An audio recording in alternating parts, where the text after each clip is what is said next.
Por segundo día consecutivo se registraron más de 4.000 casos nuevos de COVID-19, un aumento de los contagios que ya hace rato han encendido las alarmas de las autoridades y también de los expertos. Vamos a hablar de este tema, para eso la comunicación a esta hora es con la epidemióloga y académica de la Universidad de Santiago, Vivian Bachelet. ¿Cómo está, doctora? Muy buenas tardes y gracias por responder al llamado de CNN Chile. Hola, buenas tardes. Un gusto estar con ustedes. ¿Cuál es la visión que tiene usted del momento que estamos viviendo en Chile, comparándolo también obviamente con la situación regional y en el mundo, debido básicamente a la variante Omicron? Nosotros estamos en una expansión de la pandemia nuevamente, lamentablemente, empezando otra ola más que no sabemos cuán grande va a ser. Eso está ocurriendo en todos los países que nos rodean. Nosotros tenemos altas tasas de vacunación. Eso hace que los casos que se vayan presentando sean más leves, con menos morbilidad severa. Estamos en el verano respecto del hemisferio norte. Y eso, claro, ahora nos protege un poco, pero no sabemos lo que va a pasar después en el invierno. Entonces, en términos generales, estamos en un momento de preocupación. Yo siempre dije que estar en pandemia es como estar viviendo al lado de un volcán que está siempre con una fumarola. Siempre es un volcán activo. Entonces ahora este volcán está reactivándose nuevamente y eso, por supuesto, que nos genera preocupación. Durante las últimas semanas se ha hablado de la diferencia, digamos, entre tener contagios altos versus la tasa de hospitalización. ¿Es ese para usted el único indicador clave al que tenemos que estar atentos o hay otros? O sea, para nosotros ir monitoreando la evolución de la pandemia, de lo que se trata, digamos, es mantener bajos los casos severos y baja la mortalidad, y proteger al sistema de salud. Ese es el principal objetivo que se ha propuesto y la recomendación que da la Organización Mundial de la Salud a todos los países, que de esa forma vayan monitoreando el avance. Por lo tanto, efectivamente interesa que el sistema esté protegido, que tenga todavía espacios para recibir a pacientes. Ahora, lo que no se puede decir es que la curva de mortalidad o de hospitalizaciones, más bien dicho, se haya desacoplado de la ola pandémica. Eso no es así, el acople existe de todas formas. Lo que ocurre es que hay menos casos graves por efecto de la protección de la vacuna, pero como hay un mayor volumen de personas contagiadas, se está produciendo en los países del hemisferio norte, sobre todo donde el clima ahora es frío, una sobrecarga asistencial muy importante en sistemas de salud que vienen estresados de antes, con una fuerte proporción de personal de la salud con licencias, y además están atendiendo a toda la patología que viene arrastrada, toda la demanda que viene arrastrada del año anterior que no se pudo atender. Entonces, cuando uno mira el sistema de salud, que es uno de los parámetros, tiene que también tomar en cuenta aquello, es decir, el 2021 no fue igual al 2020 y el 2022 no va a ser igual al 2021 ni al 2020, pero vamos a seguir teniendo desafíos pandémicos. Es imposible hablar de inmunidad de rebaño o el fin de la pandemia como algunos lo han planteado durante los próximos meses o durante este año 2022. Yo diría que es imposible. Ahora, en algún momento la pandemia va a tener que parar, digamos, o sea, todas las pandemias han cesado y después se pasa a un estado que se llama endémico, que es cuando se mantiene una enfermedad presente siempre en el territorio donde uno esté, pero que es de baja intensidad. Esa es la fumarola del volcán, o quizás ni siquiera el volcán está mostrando. Sabemos que es un volcán activo, pero no está mostrando ningún signo de actividad. Eso es una situación endémica. Entonces después, cuando aparece un brote, se habla de que hay un brote sobre una situación endémica. Y eso en algún momento podría volver a convertirse en una pandemia, es una de las posibilidades. Entonces, no hemos llegado a ese nivel, es decir, en que no haya ni casos graves, ni mortalidad por este virus, que los sistemas no estén colapsados, porque sí lo están en importantes partes del mundo y nosotros podríamos llegar a eso durante la campaña de invierno, por ejemplo, y tampoco hemos llegado al punto en que se puedan liberar las medidas de protección de la salud pública, medidas, digamos, epidemiológicas de control, para que podamos retomar las actividades económicas y sociales, así como las conocíamos antes del 2020. Ninguno de esos factores se está dando todavía y no está en el horizonte tampoco corto, por lo menos, o a corto mediano plazo, que ello ocurra. En Argentina, así que la respuesta lamentablemente es pesimista en ese sentido. Claro, en Argentina y en Estados Unidos se está viviendo, por ejemplo, una explosión de hospitalización de niños. ¿Eso lo podríamos ver acá también o debido a la vacunación en menores eso quizás no va a pasar en Chile?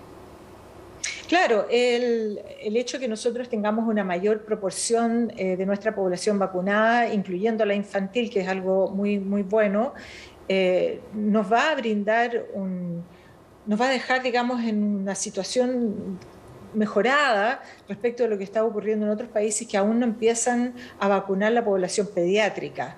Dicho eso, el virus va a buscar aquella población susceptible y nosotros seguimos teniendo 1 millón de personas no vacunadas en Chile, de todas las edades, pero principalmente adultos jóvenes. Tenemos que ser capaces de llegar a esa gente a través de una persuasión antes de la obligación, ¿no es cierto?, y convencerlos de que nos tenemos que vacunar todos para poder, por lo menos en este país, en este territorio, que es el que está bajo nuestra jurisdicción, protegernos. El fin de la pandemia depende necesariamente de que todo el mundo alcance un nivel de vacunación alto, el mundo mundial. Ese es el principal obstáculo que hay para que se acabe propiamente la pandemia. Claro, la persuasión de ese grupo de la población que no se ha vacunado parece ser el desafío mayor, porque claro, ¿cómo persuadir, cómo convencerlos, digamos, de que se vacunen? Una primera forma de hacerlo es conociendo cuáles son los obstáculos que estas personas enfrentan, las resistencias, las dudas que puedan tener o las dificultades de acceso. Entonces, yo siempre lo digo en las entrevistas, hay que hacer los estudios para conocer por qué esas personas no se están hoy día vacunando, porque las razones van a ser multifactoriales y por lo tanto la respuesta programática de los programas de salud pública, del Programa Nacional de Inmunizaciones, va a también tener que ser multifactorial, es decir, con múltiples componentes que hagan que podamos persuadir y llegar a estos bolsones de personas que aún no se vacunan, por distintas razones. Entonces, yo creo que ese es el desafío principal que tenemos en Chile, antes que estar pensando, digámoslo así, en cuartas dosis.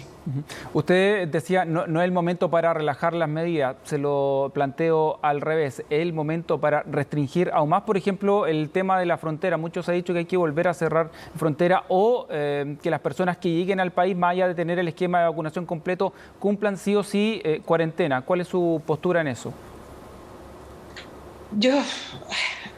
Esto es ni muy cerca que me quemo, ni muy lejos que me congelo, ¿no? Un poco siempre esa disyuntiva del área gris.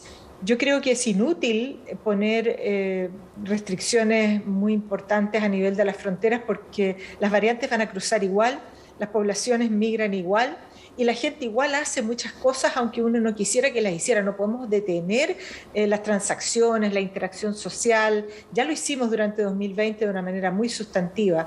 Entonces, yo no soy partidaria propiamente tal de una rigidez a nivel de las fronteras, pero sí hay que tener una fuerte vigilancia epidemiológica y un robusto sistema de vigilancia genómica también de variantes que puedan ir ocurriendo, pero sobre todo de testeo, trazabilidad y aislamiento de los casos que se van detectando. Entonces, en ese sentido, me parece que pertinente sería reponer o robustecer en la atención primaria todo el sistema de trazabilidad y aislamiento de tal manera de ir cortando las cadenas. Entonces lo que uno quiere es reducir la carga de enfermedad y por lo tanto de muertos que pueda haber y reducir la presión sobre el sistema de salud.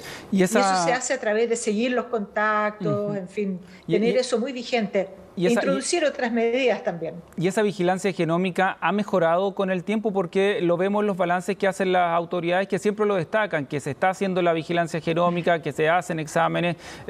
¿Ha mejorado eso o todavía estamos al debe? Digamos que hay un gran espacio, una gran oportunidad, como dirían algunos, por hacer las cosas mejor. Pongámoslo en esos términos, porque hay mucha vigilancia, quizás a nivel muy concentrado, las secuenciaciones en viajeros, pero no conocemos bien la epidemiología comunitaria de la variante Omicron, por ejemplo. Entonces, si bien hay algunos establecimientos centinela donde están capturando algunas muestras para hacer secuenciación, esto resulta insuficiente frente a los desafíos que tenemos para conocer con qué rapidez se está expandiendo una nueva variante o si es que eventualmente pueda surgir una nueva variante, aunque yo creo que en Chile eso es, no creo que sea muy probable. Creo que las nuevas variantes surgen en lugares donde hay mucha población no vacunada. Esta semana, de hecho, comienza la vacunación de la nueva dosis de refuerzo, de la segunda dosis de refuerzo o cuarta dosis, como se le quiera decir. Usted algo al paso decía, ¿existen los estudios suficientes para que respalden, digamos, esta nueva vacunación de la población? No, lamentablemente no existe ningún estudio que respalde la determinación de aplicar una cuarta dosis o segunda dosis de refuerzo. Ninguno. Escasamente están saliendo los primeros resultados respecto de tercera dosis o primera de refuerzo. Sin lugar a dudas que vacunas que tienen baja efectividad, como por ejemplo Coronavac y también la de AstraZeneca en el Reino Unido, de la forma como la aplicaron en el Reino Unido, además que tuvieron una diferencia respecto de la recomendación del mismo fabricante, porque ellos hicieron la aplicación con una separación de 4 meses cuando empezaron a vacunar en el Reino Unido.